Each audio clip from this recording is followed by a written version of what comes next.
আমি মোহাম্মদ মেহেদি হাসান, সহকারী police super, Charfasson circle. Charfasson পৌরসভার ১ নম্বর ওয়ার্ডে জনৈক মাহফুজের বসত বাড়িতে গত ৩/১০/২৫ তারিখে একটি চুরির ঘটনা ঘটে। পরবর্তীতে বাদী অজ্ঞাতনামা চোরদের বিরুদ্ধে একটি মামলা দায়ের করে।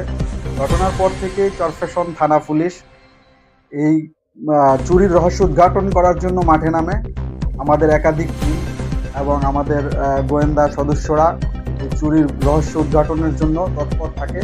এরই ধারাবাহিকতায় আমরা গতকালকে এই চুরির ঘটনায় জড়িত মাকসুদ, সুজন এবং রাকিব নামে ৩ জন চোরকে আটক করি।